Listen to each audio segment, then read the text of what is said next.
Pada sesi ini kita akan membahas salah satu ilmu teknik psikologi marketing atau psikologi pricing yang sangat menarik sekali, dan ini akan bermanfaat sekali untuk penjualan produk Anda. Dan ilmu ini itu sangat sering diaplikasikan oleh perusahaan-perusahaan di luar sana. Nah, materi kali ini kita akan membahasnya tentang pentingnya pilihan ketiga untuk meningkatkan penjualanmu. Part pertama yaitu adalah compromise effect. Nanti part keduanya adalah decoy effect. Nah, kita akan mulai dulu dari compromise effect. Yang dimaksud compromise effect itu adalah Anda menambah satu produk tambahan, ya, misalnya tadinya cuma 2 dan sekarang menjadi 3, ya.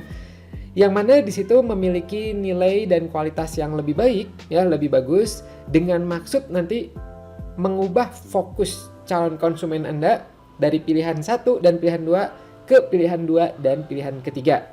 Yang secara tidak langsung otomatis akan meningkatkan pemasukan atau omset perusahaan Anda. Nah, kita lihat contohnya seperti apa. Ceritanya ada 2 buah smartphone yang dijual. Kalau Anda lihat di sini dengan merek sama, ya, dengan kualitas secara umum sama, yang membedakan adalah dari harga dan kapasitasnya. Handphone pertama itu 32 GB, ya, dengan harga $199, dan handphone kedua ada 64 GB dengan $299 harganya. Nah, dari penelitian-penelitian yang dilakukan, nanti akan saya tunjukkan seperti apa, ya, dari mana penelitiannya. Itu ternyata ketika diberi 2 pilihan ini, cukup banyak yang memilihnya itu adalah yang 32 GB. Ya, yang 199 itu dirasa cukup oleh calon konsumen. Nah, kemudian masih di penelitian yang sama, diberilah option ketiga, pilihan ketiga. Nah, inilah yang disebutnya compromise effect, dengan produk yang kualitasnya sama, cuman bedanya adalah di gigabyte-nya. Kalau Anda lihat di sini 128 GB, ya, dan harganya $399. Nah, ketika ditambah produk ini, ya, secara mengejutkan bahwa ternyata calon konsumen itu yang sebelumnya berpikir itu adalah banyak milihnya yang ke satu, ya, ternyata setelah ada pilihan ini mereka fokusnya menjadi produk kedua dan produk ketiga, ya. Dan ternyata yang lebih banyak itu adalah produk kedua ini yang laris, ya. Ada yang masih beli produk satu, ada yang beli ketiga juga ada, tapi lebih banyak itu ternyata adalah yang kedua. Dan ketika disurvei, ya, jadi calon konsumennya itu berpikir bahwa 32 itu jadinya terlalu kecil buat mereka, ya. Menarik, ya, gitu. Padahal sebelumnya banyak yang beli adalah yang 32 GB, tapi setelah ditambah options ketiga, ya, compromise effect, mereka malah berpikir 32 GB itu adalah terlalu kecil, ya, sehingga mereka fokusnya adalah ke dua pilihan ini, ya. Padahal kalau kita ngelihat harganya, oh, ini mereka juga terkadang suka melihat juga dari perbandingan harganya. Ini harganya selisihnya $100, naiknya 32 GB. Dari produk 2 ke produk 3, $100 juga, tapi naiknya tinggi banget nih, ya, gitu, 2 kali lipatnya. Nah, itu juga bisa menjadi pengaruh buat mereka. Jadi compromise effect tuh menambah satu produk yang lebih bagus, kualitasnya lebih bagus, ya, untuk mengarahkan mereka menggiring dari yang tadinya pilihannya kebanyakan terkecil menjadi menggeser satu ke kanan yang paling banyaknya, ya.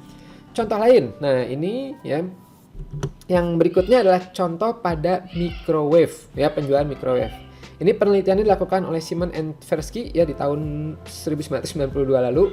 Ini menarik. Jadi ketika mereka menjual microwave, ya, 2 pilihan, ya, yang satu adalah $109,99 dan yang satu lagi $179,99, ya, itu dari hasil survei menunjukkan bahwa sebagian besar memilihnya yang 109,99. Menurut mereka itu sudah cukup, ya. Nah, kemudian di kesempatan yang sama, ya, dicobalah akhirnya menambah satu pilihan lagi, yaitu adalah dengan harga yang lebih mahal, $199,99. Nah, bagaimanakah perubahannya? Ternyata perubahannya adalah seperti ini, ya. Kalau Anda lihat, ya, ternyata yang terbanyak itu berubah dari yang termurah menjadi ke yang 179,99, ya, naik menjadi 60%, jauh lebih tinggi dibandingkan pilihan lainnya. Yang 109 berkurang dan yang ini 199,99 itu ada, ya, yang beli meskipun tidak sebanyak dua yang lain. Nah, saya mencoba membuat hitungan kotretan di Excel ya. Kalau misalnya dari 100 orang yang membeli, kita lihat berapa perubahannya ya. Nih, kalau untuk yang dua pilihan ya, misal ini 57% dikali harganya 109,99 berarti totalnya adalah $6.269.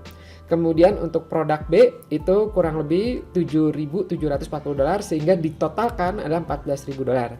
Sementara ketika ditambah satu produk baru ya dengan harga compromise efek ya yang lebih bagus, lebih mahal, ternyata kita lihat di sini ya secara total itu dia meningkat ya, naik $2.000. Lumayan ya kalau dirupiahkan mungkin hampir 30 juta itu ya gitu. Ya hanya dengan menambah satu produk lain. Contoh lain, misalnya penelitian berikutnya adalah pada toothpaste. Jadi peneliti ini Mueller, Voigt, dan Kroll ya, dia penasaran nih, apakah compromise effect ini berlaku pada barang yang mahal aja kayak handphone, microwave, atau berlaku juga pada produk-produk yang relatif low price ya, yang relatif murah. Jadi mereka melakukan penelitian seperti ini.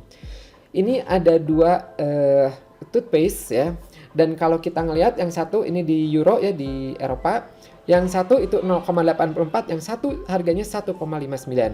Dan dari statistiknya mereka, researchnya mereka, itu ketika ditunjukkan dua produk, yang paling banyak itu adalah yang 0,84 euro ya, sampai 75%-nya. Sehingga kalau saya coba kotret ya, coba hitung-hitung ya, harganya 0,84 dikali 75%, misalnya ini ada 100 orang ya, berarti 75 orang yang beli ini, dan yang produk kedua itu 25%, maka totalnya itu adalah 102,75 ya. Kemudian peneliti ini mencoba menambah produk lainnya ya, yang harganya lebih mahal ya, compromise effect. Memang kualitasnya lebih bagus juga ya, jadi mereka memasukkan 3 produk ini. Nah, bagaimanakah perubahan statistiknya? Ternyata terjadi perubahan seperti ini ya. Untuk yang 0,84 ya, kalau kita ngelihat secara statistik dia masih paling tinggi ya, 62. Cuman yang menarik adalah dia menurun ya. Untuk yang produk B ya, produk tengah ini malah dia meningkatnya cukup signifikan ya, dari 25 ke 36. Dan ada 1,5%-nya yang membeli produk ini ya. Sehingga sama ketika saya coba kotret ya, saya coba hitung ya, itu dengan menambah satu produk aja per 100 orang itu meningkat dari 102,75 menjadi 113,7 ya. Ini lumayan ya per 100 orang atau per 100 pembelian ya. Sementara ini kan adalah produk yang cukup rutin dikeluarkan ya. Nah, kebayang kalau faktor pengalinya dikali 1000 ya, dikali 10.000 itu akan sangat banyak sekali. Nah, jadi kesimpulan dari tema ini adalah ya, kalau dari menurut Simon and Tversky ya, offer a third and more expensive to draw attention to the next most expensive option. Atau kalau bahasa sederhananya adalah usahakan tambah pilihan produk yang lebih mahal ya, tapi bagus juga ya, compromise effect, untuk menggiring fokus calon konsumen Anda dari yang paling kiri ya, atau dari yang paling murah ke expensive berikutnya, ke produk yang lebih mahal berikutnya ya.